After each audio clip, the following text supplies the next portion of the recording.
Hai, halo, salam sejahtera buat kita semua. Semoga senantiasa dalam lindungan Allah Subhanahu wa Ta'ala. Saya Rizkyani Mas Bakar. Pada pembahasan kali ini kita akan mendiskusikan hal yang sangat penting dalam proses penyusunan penelitian kuantitatif, yaitu pengertian variabel, macam-macam variabel, dan seperti apa sih operasionalisasi dari variabel itu sendiri. Variabel adalah atribut atau karakteristik pada objek, individu, atau organisasi yang dapat diukur atau diobservasi, di mana keberadaannya itu bervariasi. Jadi kalau kita lihat kata kuncinya, variabel adalah atribut, karakteristik, objek, individu atau kelompok yang bervarian. Variabel adalah sesuatu yang bervarian atau bervariasi. Karakteristik dari variabel itu sendiri yaitu diukur dan bervariasi. Diukur artinya variabel dapat dinilai menggunakan alat ukur atau instrumen. Jadi variabel penelitian itu adalah segala sesuatu yang akan menjadi objek pengamatan penelitian. Pengertian yang dapat diambil dari definisi tersebut bahwa dalam penelitian terdapat sesuatu yang menjadi sasaran, yaitu variabel. Yang kita teliti adalah variabel, sehingga variabel adalah fenomena yang menjadi pusat perhatian penelitian untuk diobservasi atau diukur. Dan variasi maksudnya adalah variabel dapat mengasumsikan nilai atau skor yang berbeda pada subjek yang berbeda. Jadi variabel adalah setiap karakteristik, jumlah, atau kuantitas yang dapat diukur atau dihitung. Variabel juga bisa disebut item data. Usia, jenis kelamin, pendapatan, dan pengeluaran bisnis, warna mata, jenis kendaraan, itu adalah contoh variabel. Dan disebut pula variabel karena nilainya dapat bervariasi antar unit data dalam suatu populasi dan dapat berubah nilainya dari waktu ke waktu. Variabel penelitian adalah segala sesuatu yang akan menjadi objek pengamatan. Variabel dalam penelitian adalah objek yang akan diselidiki oleh peneliti dan merupakan sifat atau atribut seseorang yang dapat diklasifikasikan dan diukur. Seperti sikap yang dapat diukur dengan alat ukur psikologi, jenis kelamin dengan klasifikasi laki-laki dan perempuan. Variabel dalam penelitian tertentu kemungkinan memiliki lebih dari satu nilai atau nilainya bisa bervariasi. Variabel yang benar adalah yang dapat diukur, diobservasi, dimanipulasi, dan nilainya bervariasi. Itulah variabel. Contohnya, variabel yang bisa diukur seperti gaya kepemimpinan atau misalnya organizational control atau self-efficacy. Itu adalah contoh-contoh variabel yang memang bisa diukur, diobservasi, dimanipulasi, dan nilainya bervariasi. Dan ada variabel dalam psikologi yang sulit, tetapi mungkin juga dapat diukur dan membutuhkan waktu yang lama dalam mengukur variabel ini. Seperti misalnya imajinasi maupun variabel intuisi. Dan juga ada beberapa yang bukan merupakan variabel karena hampir tidak mungkin bisa diukur, seperti subconscious thought, jadi pikiran bawah sadar, word property, dan stereotypes. Ini hampir tidak mungkin bisa diukur karena pertama sulit untuk diobservasi, sulit untuk dimanipulasi, dan seperti apa nilai seperti apa variansinya itu juga tidak diketahui. Lalu di dalam psikologi kita juga mengenal konstruk ya. Nah, apa bedanya variabel dan konstruk? Jadi, variabel itu adalah atribut yang dapat diukur, diamati, memiliki variasi nilai, dan dinyatakan atau diterapkan dengan cara tertentu, seperti yang tadi sudah disampaikan. Sedangkan konstruk adalah atribut atau karakteristik yang sifatnya masih subjektif. Kalau variabel itu bisa diukur, diamati ya. Sedangkan kalau konstruk, atributnya bersifat subjektif sehingga biasanya sulit digunakan di dalam penelitian. Nah, karena konstruk biasanya sulit digunakan dalam penelitian karena sifatnya masih subjektif, sehingga konstruk tidak dapat diukur dalam skala statistik. Maka apa yang dilakukan? Konstruk biasanya dikonversi ke dalam variabel terlebih dahulu untuk agar bisa diukur. Konstruk bersifat abstrak dapat didefinisikan secara konseptual karena mempunyai makna dan istilah yang teoritis. Contoh konstruk adalah pemberdayaan psikologi.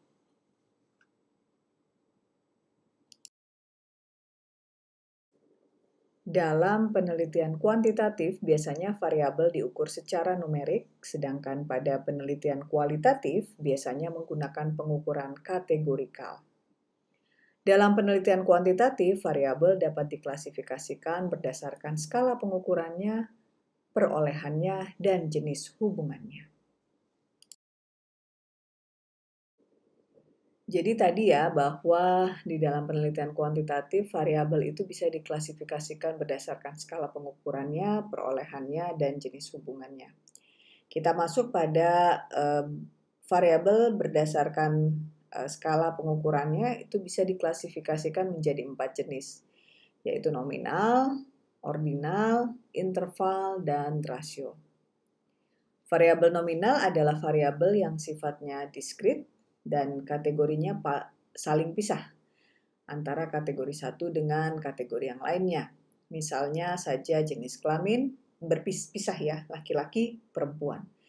Atau misalnya adalah status perkawinan, berpisah.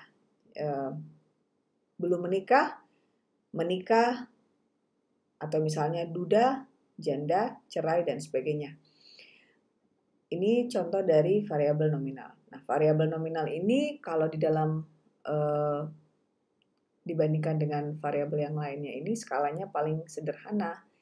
Karena fungsinya variabel nominal itu sebenarnya hanya untuk labeling, memberi label pada kategori tertentu. Ciri-ciri dari variabel nominal ini tidak bisa dilakukan operasi matematis karena memang hanya labeling, ya, memberi label, hanya untuk membedakan. Tidak bisa dilakukan operasi matematis, misalnya laki-laki ditambah perempuan menjadi sesuatu. Dan juga di dalam variabel nominal ini tidak ada yang lebih tinggi atau lebih rendah, lebih baik atau lebih buruk, dan sebaliknya yang menunjukkan perbedaan tingkat. Seperti contoh tadi, yaitu jenis kelamin laki-laki. Jenis kelamin laki-laki semata-mata hanya untuk jenis kelamin itu semata-mata hanya untuk memberikan label laki-laki dan perempuan. Bukan berarti laki-laki lebih tingkatnya lebih baik atau di atas daripada jenis kelamin perempuan. Yang kedua adalah ordinal, yaitu variabel yang disusun berdasarkan tingkatan yang berurutan, atau dengan kata lain diurutkan berdasarkan ranking, misalnya tingkat pendidikan, mulai dari ranking di bawah SD, SMP, SMA, D3, dan seterusnya.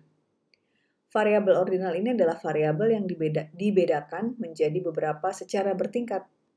Ya, misalnya juga contoh status sosial ekonomi. Itu mulai dari status sosial ekonomi rendah, sedang, tinggi. Ini adalah variabel ordinal. Sebenarnya sih variabel ordinal boleh dikatakan hampir sama dengan variabel nominal. Bedanya apa? Perbedaannya adalah variabel ordinal ini sifatnya bertingkat. Jadi ada yang lebih baik atau lebih buruk, ya. Misalnya status ekonomi tinggi itu menunjukkan lebih baik daripada status ekonomi sedang, dan juga status ekonomi sedang lebih baik daripada ekonomi rendah. Begitu pula sebaliknya. Yang ketiga adalah interval. Interval ini adalah variabel yang dihasilkan dari pengukuran, di mana dalam pengukuran tersebut diasumsikan terdapat suatu pengukuran yang sama. Jadi variabel interval ini adalah variabel untuk membedakan. Dia mempunyai tingkatan dan juga punya jarak. Jadi jarak interval ya, yang pasti. Satu kategori dengan kategori yang lainnya. Contohnya misalnya skor prestasi belajar ya. Jadi jarak antara skor prestasi belajar dengan skor yang lain itu menggunakan interval tertentu yang nilainya bisa untuk membedakan antara kategori satu dengan kategori yang lainnya. Jadi dengan adanya jarak pasti tersebut, ciri-ciri interval ini adalah dapat dilakukan operasi matematis. Variabel interval adalah variabel yang dihasilkan dari pengukuran, di mana dalam pengukuran tersebut diasumsikan terdapat suatu pengukuran yang sama. Yang terakhir adalah rasio, merupakan variabel yang karakteristiknya hampir sama dengan variabel interval, namun dalam kuantitatifnya mempunyai nilai nol mutlak. Nilai nol mutlak itu artinya apa? Kalau nol berarti dinilai tidak ada, ya. Kalau kita berbicara misalnya durasi bermain game online dalam sehari, nilainya bisa bervariasi macam-macam, 3-4 jam, 5-6 jam. Atau cirinya kalau variabel rasio itu adalah memiliki nilai nol mutlak. Kalau nilai nol mutlak itu berarti tidak bermain game, ya. Karena durasi bermain gamenya itu kalau nol mutlak adalah tidak bermain game. Variasi rasio merupakan variabel selain sifatnya membedakan, ada tingkatan yang jaraknya pasti, dan setiap nilai kategori diukur dari titik yang sama. Nah, contoh dari variabel rasio selain tadi durasi bermain game bisa juga adalah berat badan atau tinggi badan. Variabel rasio ini sebenarnya sama dengan variabel interval, namun punya perbedaan, yaitu di interval tidak ada nilai nol mutlak, kalau di rasio ada nol absolut, yang artinya diukur dari titik awal atau titik mula yang sama. Jadi dapat disimpulkan bahwa variabel rasio merupakan variabel dengan derajat tertinggi. So, dari penjelasan bisa kita simpulkan urutan derajat variabel dari yang terendah ke yang tertinggi adalah nominal dulu, lalu ordinal, lalu interval, dan kemudian rasiolah yang memiliki variabel dengan skala pengukuran yang paling baik, ya.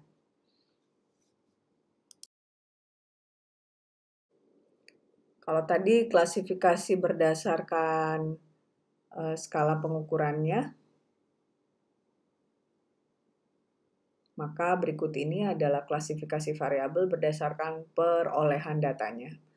Berdasarkan perolehan data, diklasifikasikan menjadi dua jenis, yaitu categorical dan continuous variable. Jadi kalau categorical itu peneliti menetapkan variabel ke dalam sejumlah kecil kategori. Seperti jenis kelamin itu dengan kategori laki-laki dan perempuan. Golongan darah dengan A, AB, O, dan B dikategorikannya. Tingkat pendidikan itu dengan kategori dalam satu kategori, sejumlah kecil kategori, yaitu SD, SMP, SMA, S1, S2. Sedangkan continuous adalah di mana peneliti menetapkan variabel ke dalam kontinum skor kontinum, dari rendah ke tinggi. Misalnya usia, jadi dari rentan usia 18 sampai 24 tahun, atau misalnya dari variabel berat badan, dari rentang 35 sampai 60 kilo. Itu merupakan continuous variable. Sudah dua ya variabel, tadi variabel berdasarkan skala pengukurannya, lalu kemudian variabel berdasarkan perolehan datanya. Nah, kemudian klasifikasi variabel yang berikutnya ini adalah berdasarkan hubungannya. Creswell tahun 2019 menuliskan bahwa variabel itu bisa dibedakan berdasarkan hubungannya, atau biasa disebut dengan temporal order, yaitu urutan waktu atau letaknya. Urutan waktu variabel mengandung arti bahwa sebuah variabel mendahului variabel lain. Begitu juga dengan urutan letak atau tempat yang mengandung arti bahwa sebuah variabel terletak di depan variabel lain. Maknanya apa dari perbedaan waktu dan tempat ini adalah bahwa terdapat variabel yang sifatnya mempengaruhi atau menyebabkan variabel lain, sehingga berdampak pada penempatannya dari segi waktu maupun tempat. Yaitu kalau kita ilustrasikan dalam sebuah gambar gitu ya, variabel di sebelah kiri itu mendahului variabel yang di sebelah kanan. Karena variabel yang di sebelah kiri ini adalah variabel yang dianggap mempengaruhi variabel kanan. Atau mengikuti, jadi variabel yang dianggap sebagai hasil. Jadi dampak yang di kanan ini adalah variabel dampaknya. Nah, berdasarkan urutan waktu dan tempatnya tersebut sekaligus menunjukkan perannya antara variabel satu atau variabel yang di kiri dengan variabel yang di kanan. Oleh karena itu, dikenal dengan jenis-jenis variabel sebagai berikut. Kalau dalam ilustrasi gambar ya, kita mulai dengan variabel di sebelah kanan yang disebut dengan dependent variable. Variabel dependent ini bergantung pada variabel independent. Jadi variabel ini kalau kita sebutkan adalah variabel terikat. Dependent variable ini adalah variabel yang diasumsikan sebagai hasil atau akibat ya, atau pengaruh dari variabel yang mempengaruhi, yaitu yang berada di sebelah kiri. Variabel dependent ini merupakan variabel yang diharapkan akan berubah sebagai akibat dari pengaruh atau peran variabel independent. Lebih jelasnya, variabel dependent merupakan apa yang sebenarnya akan diukur di dalam suatu penelitian. Jadi, seperti tadi yang saya sebutkan, variabel dependent ini adalah variabel terikat, variabel efek, variabel konsekuen, variabel hasil, atau biasa juga disebut dengan variabel kriteria. Nah, dalam penggunaan statistik untuk variabel dependent dilambangkan dengan huruf kapital Y.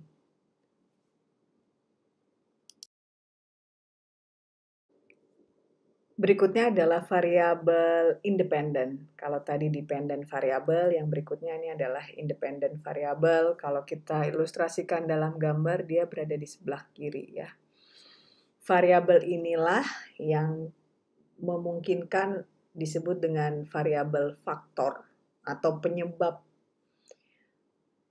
yang memberikan dampak atau hasil kepada variabel dependen yang ada di sebelah kanan. Nah, variasi di dalam variabel independen diasumsikan untuk menjelaskan sebagian atau keseluruhan variasi di dalam variabel dependen. Ya. Jadi, variasi yang ada pada variabel X ini menjelaskan sebagian atau keseluruhan variasi di dalam yang ada di dalam variabel dependen. Jadi variabel independen ini adalah variabel yang dianggap mempengaruhi variabel lain, yang diteliti atau yang dimanipulasi oleh peneliti. Nama lain dari variabel independen adalah variabel bebas, atau kita sebut dengan variabel antecedent, variabel manipulasi, atau biasa juga disebut dengan prediktor, variabel prediktor.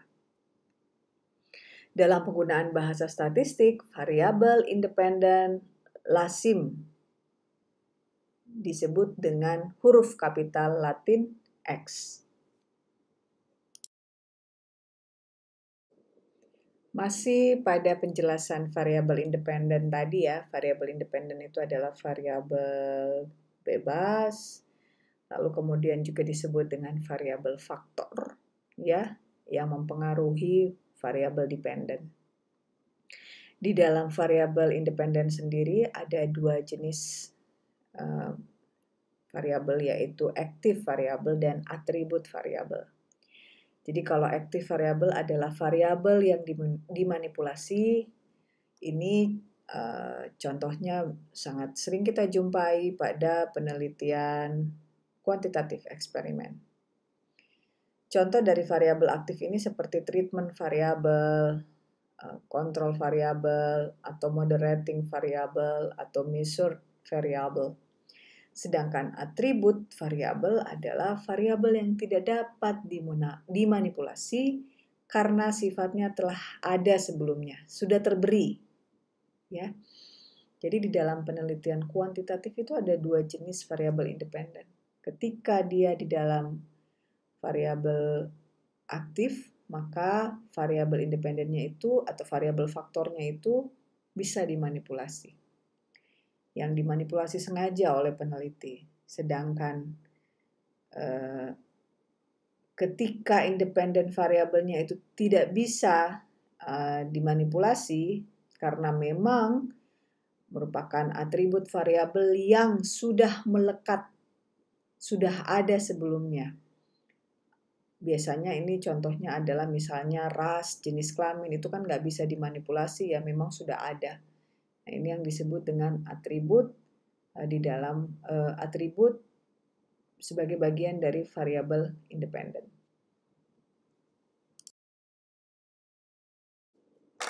Kalau diilustrasikan, independen itu di sebelah kiri, dependen itu di sebelah kanan. Nah, ada tuh yang namanya intervening variable atau variabel mediator. Biasanya letaknya ini kalau diilustrasikan dalam sebuah gambar begitu ya. Intervening variable ini berada di tengah-tengah antara variabel independen dan variabel dependen. Variabel mediator atau intervening variable ini adalah variabel yang terletak di antara variabel independen dan variabel dependen. Variabel mediator ini adalah atribut atau karakteristik yang berdiri di antara variabel dependen dan independen. Variabel ini berperan terjadinya hubungan antara prediktor di independen dan kriterion atau hasil di dependen. Variabel mediator menspesifikkan dengan cara seperti apa, how, dan dengan alasan seperti apa, why, terjadi hubungan antara variabel independen dan variabel dependen. Variabel ketiga ini dikatakan berperan sebagai mediator, memediasi hubungan variabel independen dan dependen. Jadi dalam penjelasan sederhananya adalah variabel independen secara tidak langsung berpengaruh terhadap variabel dependen melalui variabel intervening.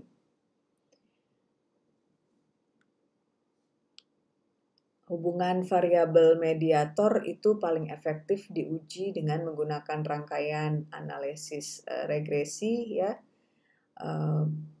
yaitu regresi variabel moderator terhadap variabel independen, regresi variabel dependen terhadap variabel independen, serta regresi variabel dependen terhadap baik independen maupun terhadap variabel moderator secara bersama-sama.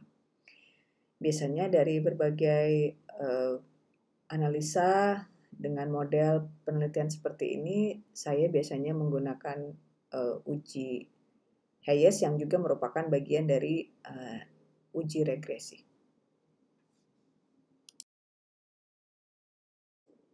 Kalau kita lihat dari slide berikut ini fungsi variabel intervening adalah penghubung antara variabel independen dan dependen.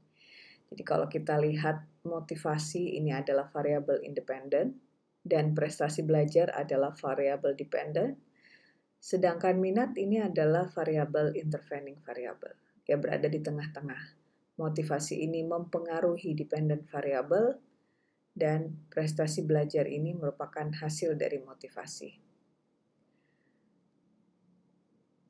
Variabel motivasi tidak dapat mempengaruhi variabel prestasi belajar secara langsung, tetapi peneliti melihat menduga bahwa motivasi mempengaruhi prestasi belajar melalui adanya minat. Jadi motivasi tidak secara langsung mempengaruhi prestasi, namun motivasi itu secara langsung mempengaruhi minat, dan minatlah yang kemudian meningkatkan prestasi pada siswa. Oke, ini ada lagi namanya variabel moderator nih. Kalau tadi kita berbicara variabel independen itu di sebelah kiri, variabel dependen itu di sebelah kanan, intervening variabel ada di tengah kalau kita ilustrasikan. Nah, variabel moderator ini juga ada di tengah tapi dia ada di atasnya ya, antara variabel independen dan variabel dependen. Variabel moderator ini mempengaruhi korelasi antara variabel independen dan dependen, tetapi dia akan menjadi lebih jelas atau lebih spesifik dan rinci. Contoh dari variabel moderator ini adalah variabel-variabel yang bisa dalam bentuk variabel kualitatif, misalnya jenis kelamin, ya, atau misalnya dalam variabel kuantitatif, misalnya taraf kecerdasan. Nah, contohnya misalnya variabel moderator ini. Jadi, variabel moderator ini menjelaskan bahwa independen akan berpengaruh terhadap dependen bila itu terjadi misalnya pada jenis kelamin tertentu. Ya, itu namanya disebut dengan variabel moderator. Jadi, kalau contoh tadi, motivasi berpengaruh terhadap prestasi belajar siswa tergantung pada jenis kelaminnya. Jadi kalau jenis kelaminnya misalnya perempuan, akan lebih tinggi motivasinya, akan lebih tinggi hubungannya, pengaruhnya antara motivasi dengan prestasi siswa. Sebaliknya, pada jenis kelamin laki-laki, motivasi siswa itu lebih lemah pengaruhnya terhadap prestasi siswa. Berikutnya ada lagi yang disebut dengan extraneous variable. Extraneous variable ini adalah variabel kontrol yang dikendalikan oleh peneliti. Jadi, peneliti mengontrol variabel ini karena variabel ini adalah faktor yang bisa mempengaruhi variabel dependen yang tidak diteliti. Contohnya misalnya tadi motivasi berpengaruh terhadap prestasi belajar siswa.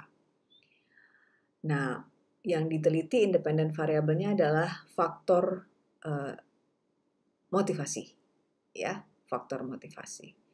Maka faktor-faktor lain yang bisa mempengaruhi prestasi belajar itu kan macam-macam. Ya, misalnya ada fasilitas, ada metode pembelajaran, dan sebagainya. Nah, fasilitas dan metode pembelajaran inilah yang disebut dengan extraneous variable, yaitu variabel yang bisa mempengaruhi variabel dependen, tapi tidak diteliti atau tidak difokuskan di dalam penelitian, karena yang diteliti adalah pengaruhnya variabel motivasi. Maka Extraneous variable ini harus dibuat konstan dengan cara misalnya dieliminasi, dihilangkan, dibuat konstan atau tetap. Ini yang perlu dilakukan oleh seorang peneliti. Makanya variabel inilah yang disebut dengan variabel kontrol. Confounding variable adalah atribut atau karakteristik yang tidak dapat diukur secara langsung oleh peneliti karena efeknya tidak dapat dengan mudah dipisahkan dari variabel lain, meskipun mempengaruhi hubungan antara variabel independen dan dependen. Terdapat beberapa faktor yang mempengaruhi sebab akibat dari variabel independen dan dependen yang sedang diteliti. Nah, confounding variable ini ada karena peneliti gagal dalam mengontrol extraneous variable. Jadi tadi kan kita di penjelasan sebelumnya kita membahas tentang extraneous variable ya. Extraneous variable itu adalah faktor-faktor lain yang tidak diteliti tetapi mempengaruhi DV dari apa yang kita teliti.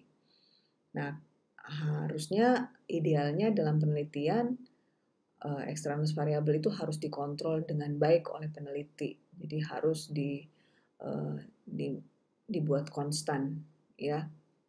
Nah, ketika itu tidak diperhatikan, tidak dikontrol dengan baik oleh peneliti, maka inilah yang disebut dengan confounding variable atau variabel pencemar.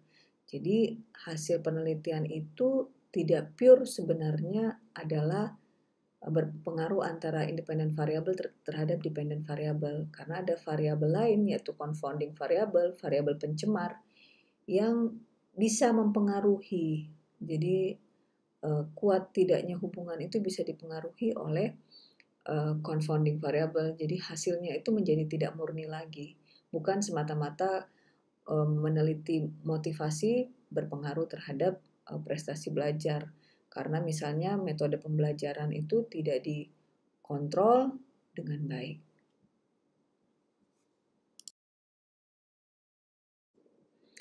Penjelasan dari beberapa slide tentang variabel sebelumnya tadi kemudian divisualkan ya dalam bentuk gambar seperti ini.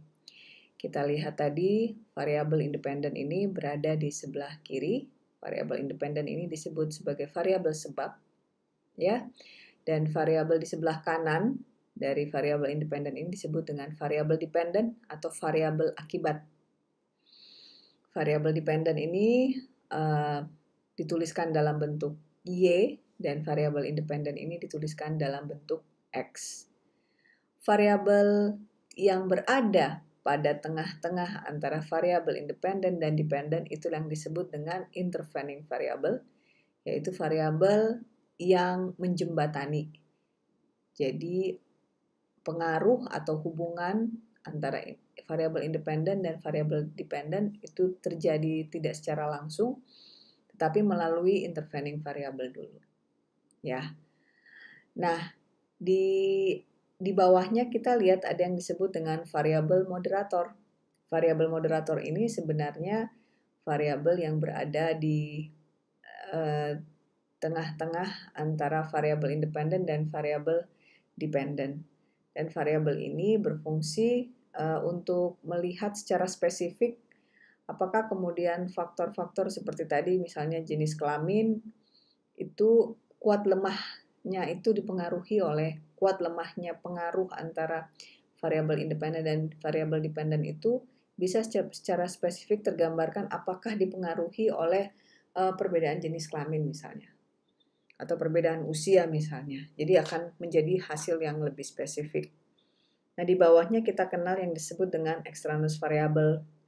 Extraneous variable ini sekali lagi adalah variabel yang tidak diteliti bukan sebagai variabel independen, tetapi dia mempengaruhi termasuk dalam faktor atau variabel lain yang mempengaruhi variabel dependen. Inilah yang kemudian harus dijaga, harus dikontrol, harus diminimalisir, atau harus dibuat konstan. Ketika tidak berhasil dikontrol, maka itulah terjadilah yang namanya confounding variable atau variabel yang mencemari hasil dari variabel independen terhadap variabel dependen. Kalau kita lihat contohnya lagi ya, divisualkan ya dalam penelitian psikologi. Jadi ini adalah kepuasan kerja adalah independent variable, dependent variabelnya adalah kinerja karyawan. Kepuasan kerja itu adalah faktor dan kinerja karyawan adalah akibat atau dampak dari kepuasan kerja. Nah, extraneous variable ini adalah variabel yang banyak mempengaruhi kinerja karyawan, ya. Apa aja sih yang termasuk dalam extraneous variable ini? Misalnya lingkungan kerja, gaji, tempat kerja, gaya kepemimpinan, budaya organisasi, dan sebagainya. Itu merupakan variabel-variabel yang disebut dengan extraneous variable karena ikut mempengaruhi kinerja karyawan.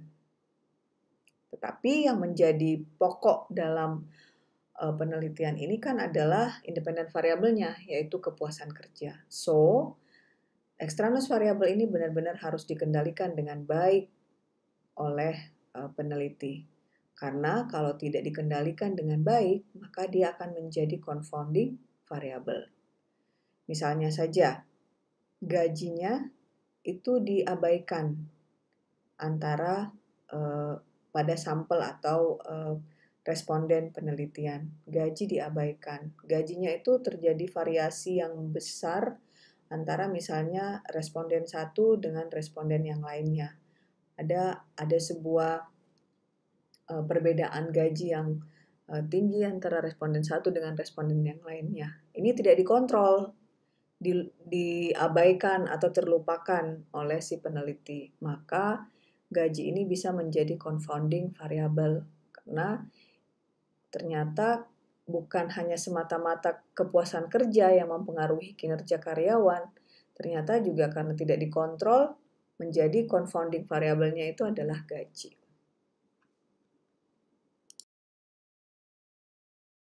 Jadi bedanya di dalam penelitian kuantitatif dan kualitatif.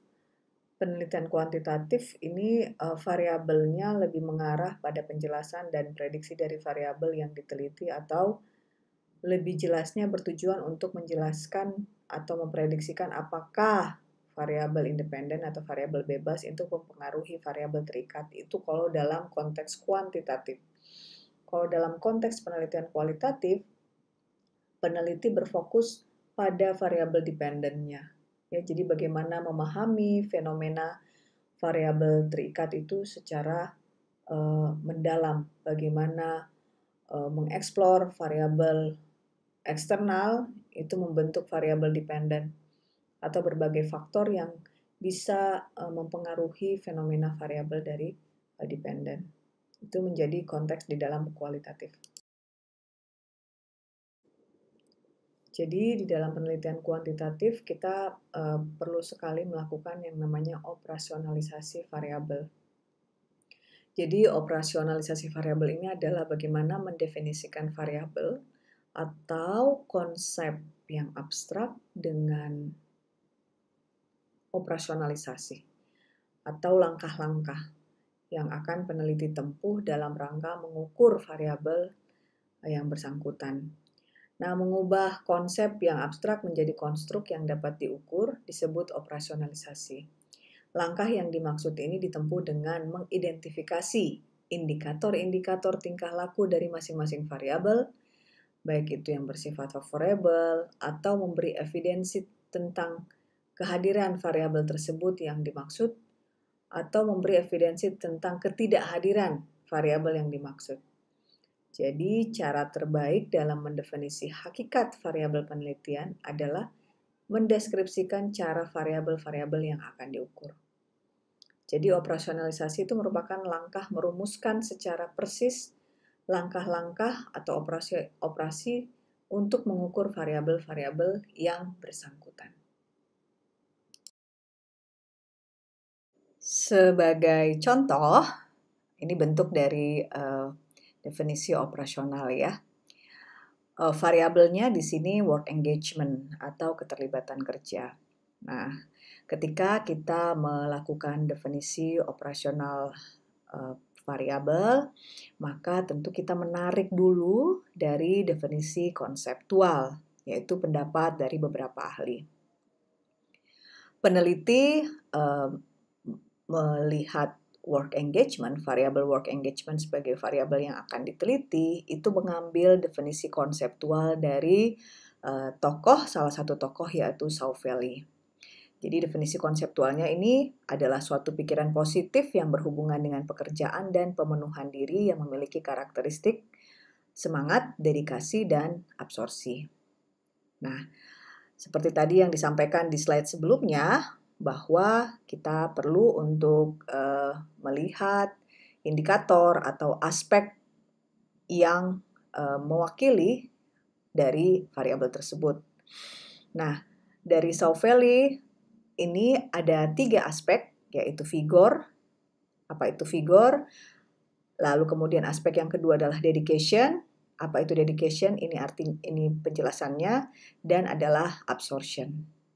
Maka beranjak dari definisi konseptual dari aspek ataupun indikator yang menjadi acuan kita, maka yang kita tuliskan menjadi definisi operasional ini harus disesuaikan dengan konteks penelitian seperti yang saya sampaikan sebelumnya, kemudian disesuaikan dengan kondisi, disesuaikan dengan sampel penelitian kita.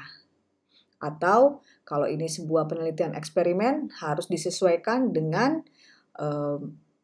stimulus eksperimen yang akan diberikan. Oke, di contoh sini peneliti membuat definisi operasional tentang work engagement adalah suatu penilaian positif yang dirasakan oleh seorang guru.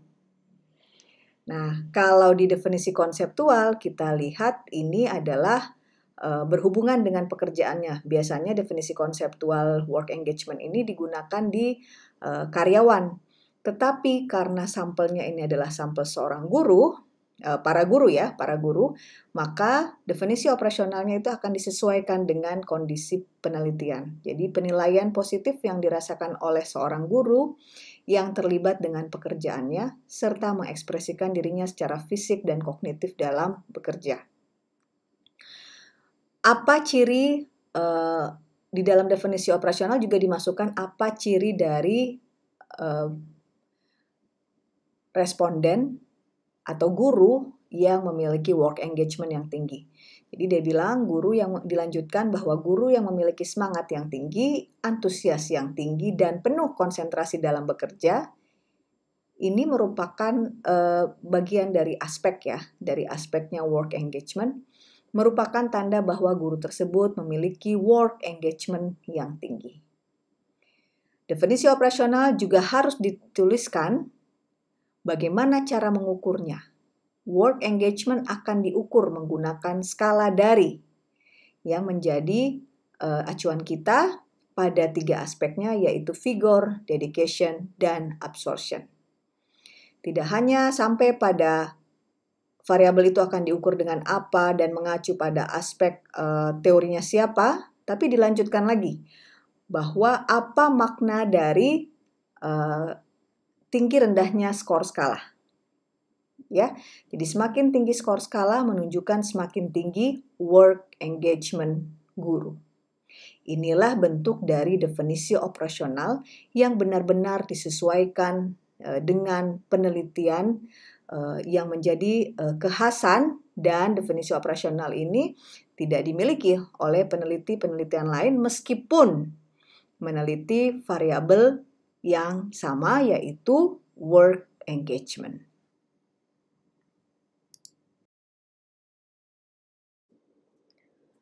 Demikian penjelasan dan pembahasan tentang variabel.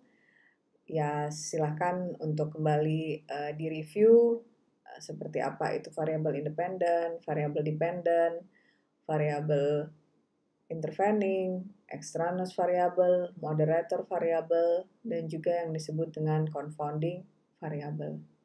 Semoga bermanfaat. Terima kasih.